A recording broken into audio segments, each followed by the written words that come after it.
No, I don't want him to strangle me. What I love about his voice, I love his voice. He's got a cool, like, mellow monotone. He does the, is it Dodge or one of the car commercials too? I hear him.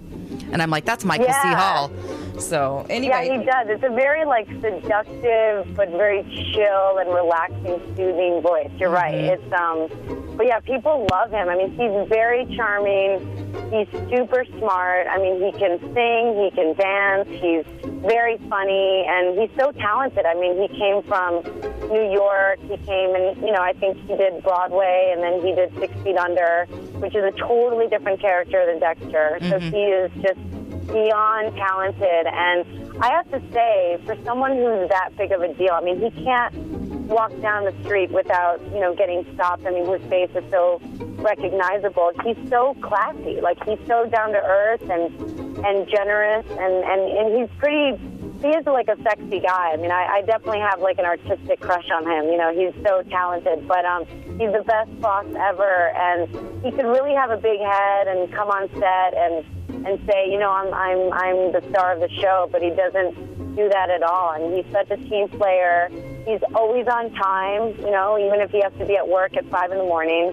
He's a total trooper. Like the last episode, Deb tries to kill him, and they plunge into the lake, and he had to be in that freezing cold water for a long time, and he never complains. I mean, he's just such a class act, and I kind of teased him. I said, it's like flying first class for 3 years, and now I have to go back to coach. It's hard, so I don't know how I'm gonna, deal with the next thing. But when you have a great boss like that, it's hard. It's like you feel like you're going backwards if you do anything else. But right. I guess everything good has to come to an end, And I've been watching since season 1, so this is the final season of Dexter, and then it's gone forever. And I'm kind of bummed about it, but I'm excited to watch the rest of the season and see what unfolds. So you've been a hardcore fan since the beginning. Oh yeah, yes.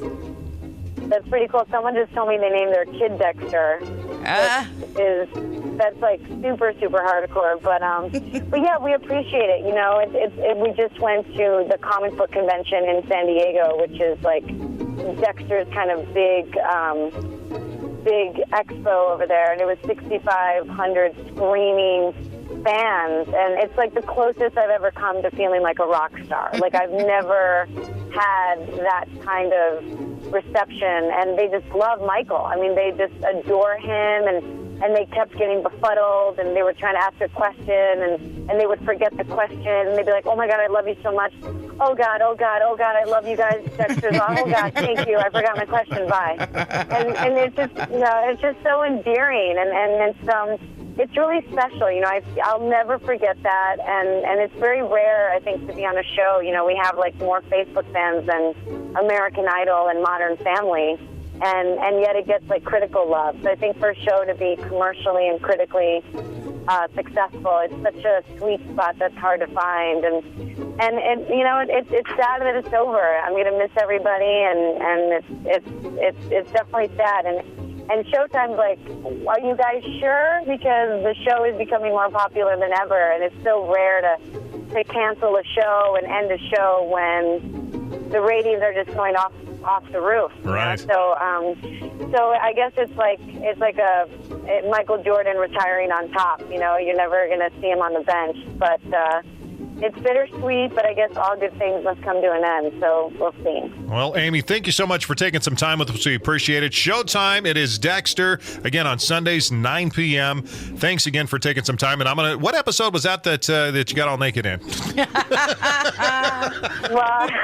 it's the first one, so it's definitely hard to miss, but man, people are like, they're like, what did you do to prepare for this role? I'm like, well, I clearly hit the gym. I mean, it's crazy. It's like a lot of pressure. You know what I mean? To think, oh my God, like millions of people are going to see your butt. but I guess go big or go home. That's right. My dad will never understand, but it's what we do for our art, and at least it's a classy show. I'm like, Dad, it's not like a crappy horror movie. It's like a Emmy-nominated classy show, and he's like, I don't care. why, I don't care. You'll always be Daddy's little girl. That's right. But thank you. I appreciate the love, and I really hope you guys enjoy the final season. Well, thanks Aimee. again, Aimee. We appreciate it. Awesome. Thanks, guys. Take care. Bye-bye. There you go, Aimee Garcia. Wow. She plays Jamie Bautista on Dexter, and it is final season. So. And she's got another iron in the fire once she gets wrapped up with Dexter. She's going to be RoboCop. They're redoing the 80s RoboCop. You remember that movie? Oh, yeah. Yeah, that'll be coming out early next year. So be looking forward to